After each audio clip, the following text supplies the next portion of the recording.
Ivoirien, Ivoirienne, bonjour. Africain, Africaine, bonjour.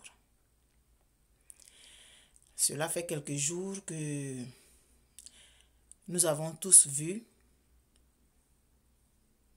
que le fils de Thiam, Tidiane Thiam, a démissionné de son poste de directeur dans une banque suisse.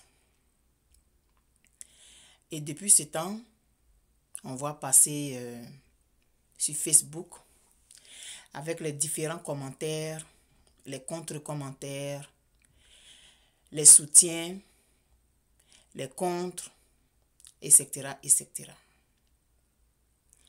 Il y a de cela 2 ans environ, ou peut-être même 2 ans et demi, j'avais vu passer sur Facebook un reportage d'un blanc qui vantait les mérites de cet enfant, qui trouvait qu'il était très brillant, qui trouvait que, en tout cas, il sortait de l'ordinaire, il était un enfant extraordinaire, son parcours était sans tâche, il avait occupé des postes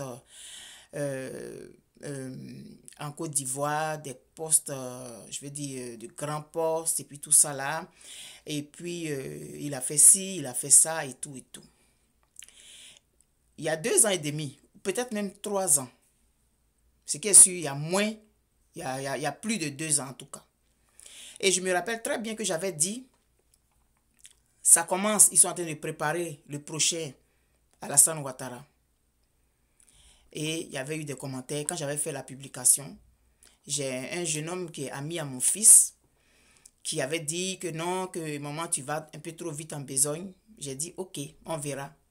Il y a 3 ans, je venais de déménager ici. Je ne vais pas dire son nom. S'il écoute cette vidéo, il saura.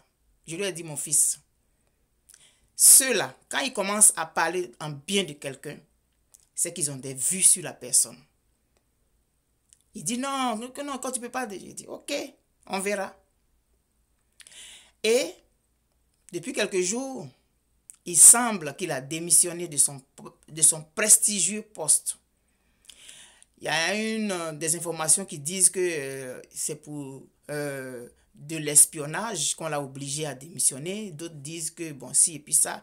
Et depuis quelques jours, les reportages sur lui, les interviews sur lui, ça défile sur le net. Et déjà, les gens ont commencé à prendre position. Il y en a déjà qui ont commencé à dire il n'est pas ivoirien, il est sénégalais. Il y en a qui disent non, mais sa maman est ivoirienne. Et puis ci, et puis ça, il est brillant. Non, c'est un banquier, on ne veut pas des banquiers, c'est un futur nègre de maison. On est déjà divisé. Avant même que l'enfant, officiellement, ne dise qu'il est candidat. Mais ne soyons pas dupes. Ne soyons pas dupes. Ce que j'ai pensé il y a 3 ans là, je continue de penser ça. Ce que j'ai pensé il y a 3 ans quand j'ai vu l'interview qui avait été faite, un blanc qui parlait de lui comme si, je ne sais pas moi, il descendait du ciel. Là. Je maintiens ça aujourd'hui. Oui, Mori Keïta, merci. La campagne médiatique a commencé.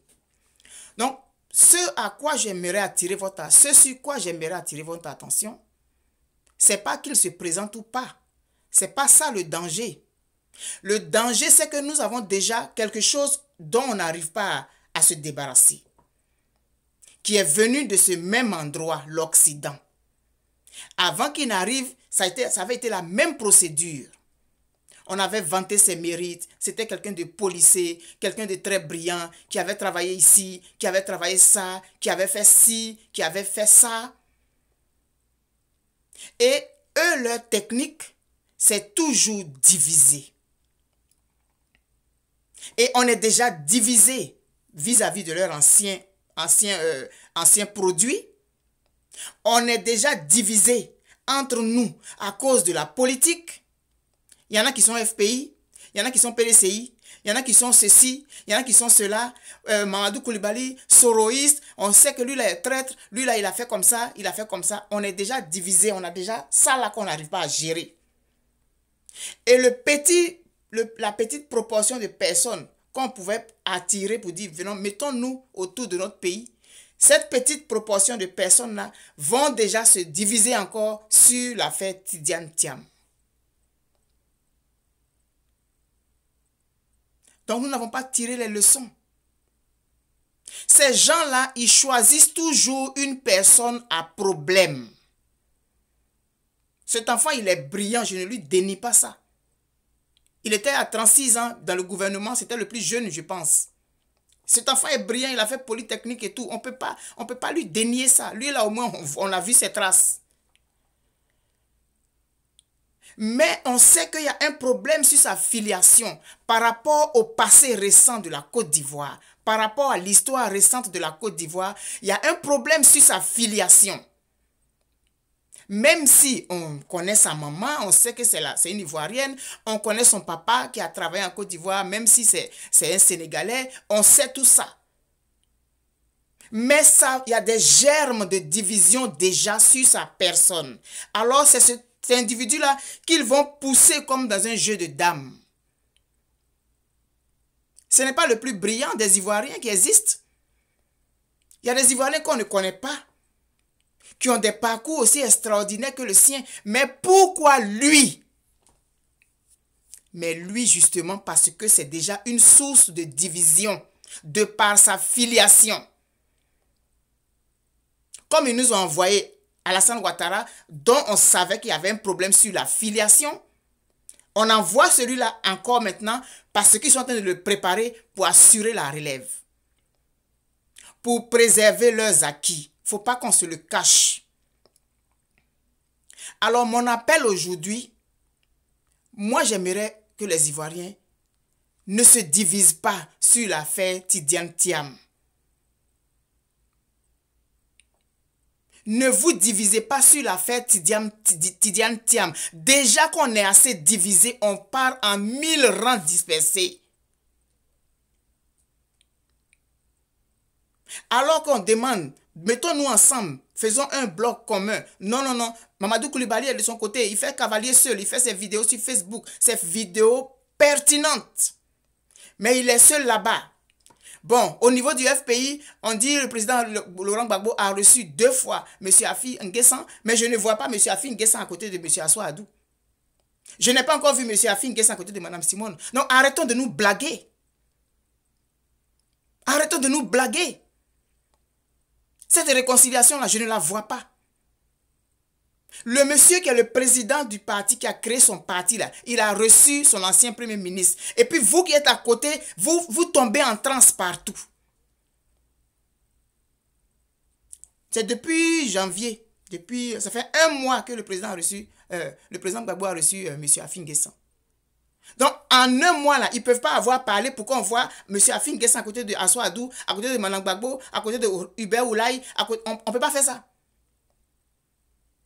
Donc, ce n'est pas encore réuni. Ensuite, il y a le PDCI qui est de l'autre côté là-bas, qui dit, c'est le président Henri Konan Bédié qui est la solution pour la Côte d'Ivoire. Eux aussi, ils sont en train d'aller dans un chemin. Même si on a fait EDS, même si on a fait CRDPT ou quelque chose comme ça, là. Mais chacun va dans son chemin, on le voit.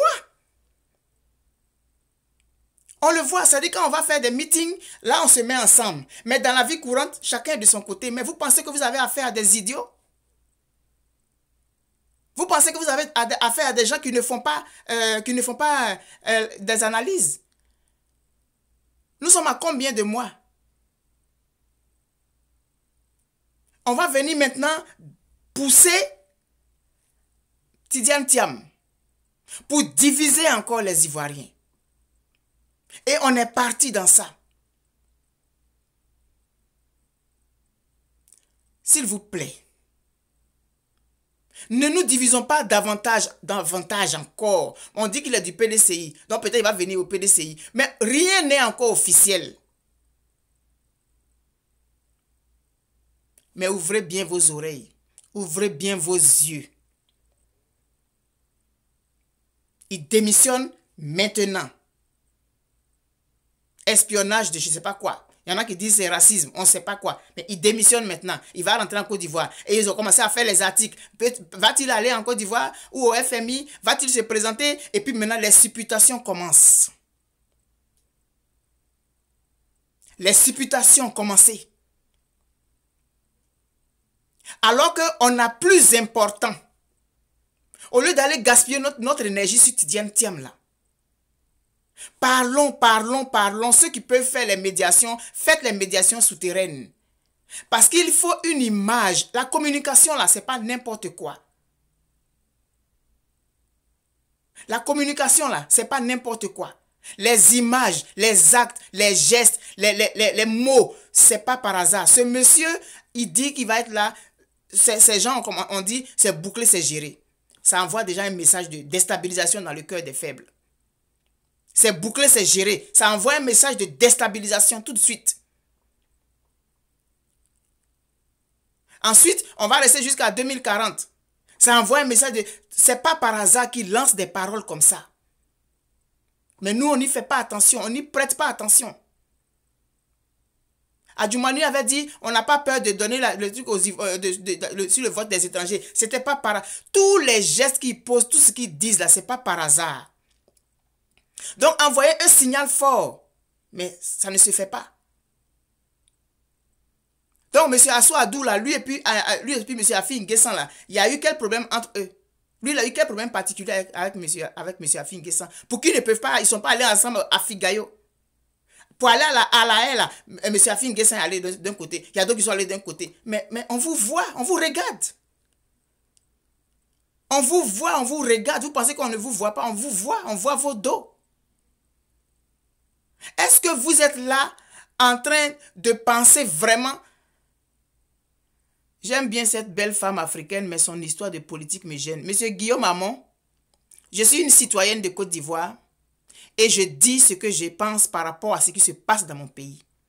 Et la politique, que tu la fasses ou que tu la fasses pas, les décisions qui sont prises en politique impactent ta vie, positivement ou négativement. Donc si je dois me taire, pour ne pas qu'on dise que je ne fais pas la politique.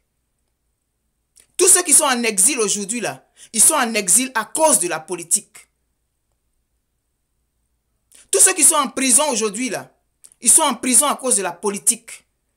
C'est à cause de la politique que le président Gbagbo et le Blé Goudé sont à la haie. C'est à cause de la politique que les évêques ont décidé de faire une marche priante et la politique est venue se mettre dedans. Ils ont été obligés de changer leur plan. Parce que nous n'avons pas compris c'est quoi. On n'a pas compris c'est quoi faire la politique. Pour nous, quand on fait la politique là, donc comme mon leader et puis ton leader ne s'entendent plus, toi et moi on ne doit plus se parler. Mais les leaders là, ils se parlent. Donc je donne mon point de vue par rapport à la politique, mon frère. Et j'attire l'attention de mes concitoyens sur un certain nombre de choses. Je ne peux pas me taire. Quand je comprends quelque chose d'une certaine façon, j'attire l'attention. Mais ce n'est pas des vérités universelles que je dis. Ce sont mes vérités qui ne sont pas forcément les vérités des autres. Donc, mon frère, je ne peux pas me taire. Je ne peux pas me taire. Je ne suis pas membre d'un parti politique. Je suis une citoyenne. Je ne sais pas si vous comprenez. Une citoyenne qui dit des choses qui concernent les actes politiques de son pays.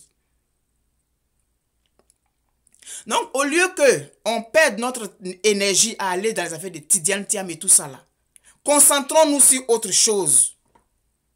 Parce que même si Tidiane Thiam là, il vient ici là, il vient se présenter, il ne peut pas gagner une élection aujourd'hui, il ne peut pas. La situation est trop tendue et trop sensible pour qu'on gaspille notre énergie dans des débats sur Tidiane Thiam. Le FPI ne montre pas clair, ne joue pas clair. Ils sont dans la rancune. Voilà, c'est ça, frère. Guillaume Hamon, c'est ça. Donc, c'est pourquoi il faut que je parle, il faut que je dise ce que je pense, parce que tu fasses la politique ou pas, elle impacte ta vie. Il y en a qui disent, moi, je ne fais pas politique, je ne suis pas dedans. Mais quand on prend des décisions à l'Assemblée nationale, là-bas, là, ça joue sur toi. Plus on va avoir, plus les citoyens vont s'intéresser à ce qui se passe dans la politique de leur pays, et plus ces politiciens vont faire attention, parce qu'ils se disent, de toute façon, les gens, ils s'en foutent. Si tout le monde jetait un regard sur ce qui se passe, si on obligeait les dirigeants à nous rendre compte tous les 3 mois, par exemple, sur la gestion des choses de l'État, vous allez voir que les gens allaient être droits. Mais on fait les élections, On attend 5 ans encore. Les gens ils peuvent faire ce qu'ils veulent. Le maire peut faire ce qu'il veut. Le député peut faire ce qu'il veut. Le ministre fait ce qu'il veut. Ils ne rendent pas compte. Mais quand ils vont voir à un certain moment que tout le monde s'intéresse à leurs faits et gestes, ça va les cadrer un peu. Ça va les canaliser un peu. C'est ça un peu. Et moi, je profite de Facebook. Voilà. Donc, le FPI ne joue pas franc jeu. On va appeler un chat un chat. Je ne suis pas anti-FPI, mais le FPI impacte mon pays. C'est à cause du FPI que le président Gbagbo est au tribunal pénal international. Donc je dirai ce que j'ai à dire en tant que citoyenne. Le président Gbagbo a reçu M. Affi N'Guessan. Comment des personnes, des adultes comme ça ne sont pas capables de s'asseoir et puis parler de leur divergence? Et ça parle en parabole par-ci. Mais là, c'est quoi ça? Moi, je trouve que c'est vraiment enfantin. Si vous ne voulez pas faire le travail, dégagez. Des gens plus jeunes vont venir prendre la place. Parce que ce n'est pas avec la rancune qu'on dirige un pays. Ce n'est pas avec la rancune qu'on dirige un parti politique. Actuellement, nous sommes dans une situation très, très délicate et très compliquée pour qu'on soit encore dans la rancune.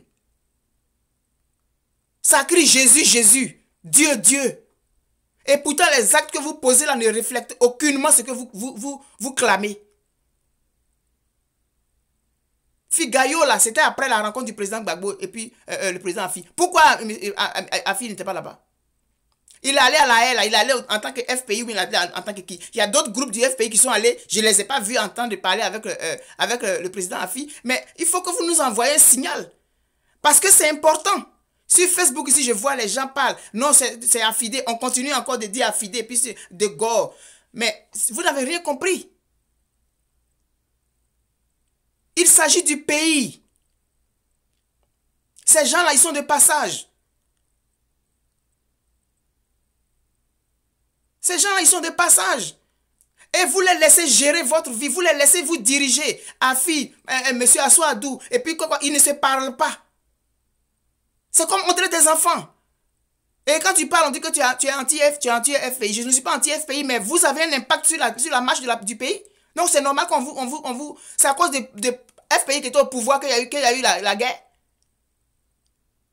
C'est le FPI qui était au pouvoir. Je ne dis pas que le FPI a mal fait, mais c'est le FPI qui était au pouvoir. Et il y a des gens qui étaient... Parce qu'ils étaient FPI, on les a tués. Il y en a parce qu'ils étaient FPI, ils sont en exil aujourd'hui. Donc, ça a un impact sur la vie du pays. On ne peut pas parler sans parler du FPI. Ensuite, c'est le parti du président Gbagbo Laurent. Il a donné l'exemple. Il a reçu son ancien premier ministre. Mais vous, qu'est-ce que ça vous coûte de vous mettre ensemble? Venir, je ne sais pas. Est-ce que vous voulez vraiment l'avancée du pays ou bien vous êtes là pour vos propres intérêts? Vous êtes là, non, on doit remettre les gens en ordre de bataille pour la victoire de 2020. Mais la victoire de 2020, Affi va aller à part et puis le FPI de Assoadou va aller à part, ou bien quoi? Pendant ce temps, on n'a pas fini de régler tout ça là. Voilà, Tidiane Thiam qu'on pousse. Regardez bien, hein? Ces gens-là, ils ont toujours agi en fonction de leurs intérêts. Tidiane Thiam, c'est un pion qu'on est en train de pousser pour venir déstabiliser encore plus la petite fragile cohésion qui est en train de se faire entre les Ivoiriens.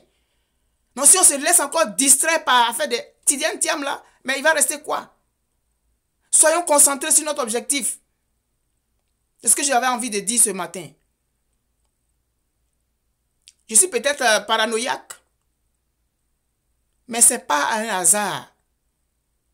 Ils vont commencer à faire leurs articles de journaux, commencer à faire de plus en plus, on va avoir des reportages sur lui, de plus en plus. Parce que c'est le pion qu'ils ont trouvé pour remplacer leur ancien. Je vous souhaite une très bonne journée. Et puis frère Guillaume Amon, je vais expliquer un peu pourquoi est-ce que je m'intéresse à la Côte d'Ivoire, parce que c'est mon pays. Je l'aime trop, je suis folle de ce pays-là. Je vis à l'extérieur, c'est vrai, mais c'est mon pays. Voilà. Donc, opposition de Côte d'Ivoire, on ne sait pas c'est quoi. Ils ont fait des associations, des des trucs. Quand c'est pour aller faire les meetings, là, ils se mettent ensemble, ils vont écrire.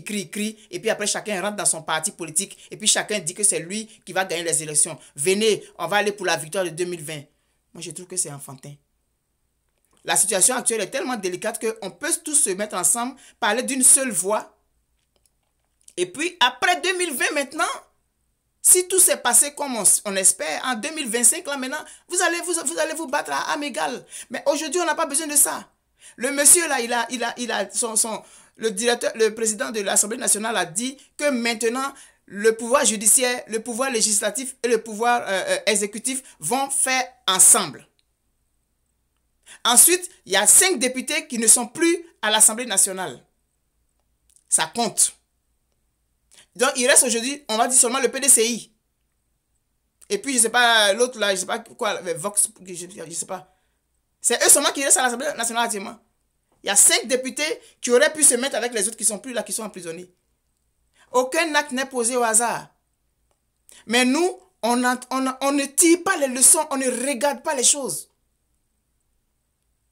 L'élection à un tour, il y a longtemps que ça se murmure. J'en ai parlé dans plusieurs de mes vidéos. Quand il va envoyer ça à l'Assemblée nationale, ça va passer comme lettre à la poste. Parce qu'il reste combien pour s'opposer? Il reste combien pour s'opposer? Pendant ce temps, c'est lui-là qui va gagner les élections. C'est lui-là qui va gagner les élections. C'est lui-là, c'est lui-là, c'est lui-là. Pendant ce temps, au FPI, même qui est FPI, le parti du président Gbagbo, on ne voit pas les dignitaires ensemble. Ils sont dans la rancune. Mais ce pays-là, est-ce qu'on y pense vraiment?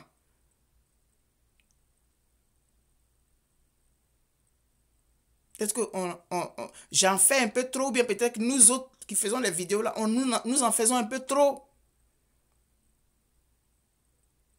Mais regardons bien les choses et on va voir jusqu'où ça va aller.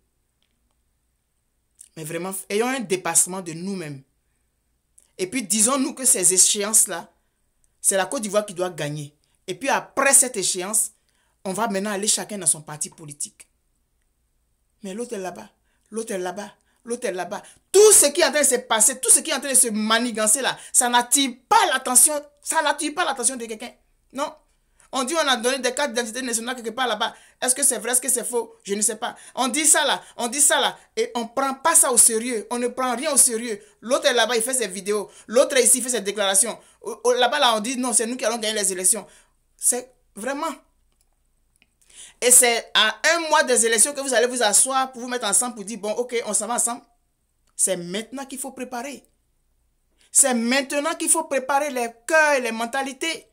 C'est maintenant qu'il faut envoyer un message à tous les militants. Le monsieur, il a dit, je vais gagner au premier tour. Ce n'est pas par hasard qu'il a dit ça. Il sait sur quoi il compte, mais vous comptez sur quoi? Vos mobilisations de Figayo, vos mobilisations de Palais des Sports. Monsieur Afin Guessan, il a fait ses trucs au Palais des Sports. Le PDCI a fait ses trucs au Palais des Sports. Le FPI a fait pour lui au Figayo. Madou Koulibaly aussi, on dit, il a eu 9 bâches. Ils sont tout fiers, ils ont eu 9 bâches aujourd'hui. Mais je trouve que c'est trop puéril. Ils ne voient rien. Les responsables des partis politiques, là, est-ce que vous voyez ce qui se passe? Est-ce que vous voyez ce qui se trame?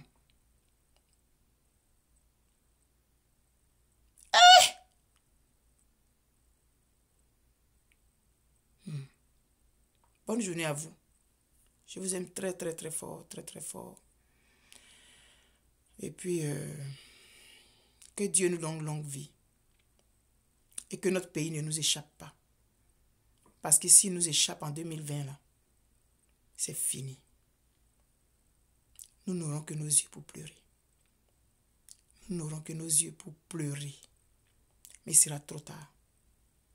Faisons un effort pour nous dépasser un peu. Monsieur Assoadou, Madame Gbagbo, Monsieur Afin Guessan, Monsieur Hubert Oulaye, Monsieur Akoun, Madame Monet, tout ça là. On ne vous voit pas ensemble. Vraiment. Ok, bye bye.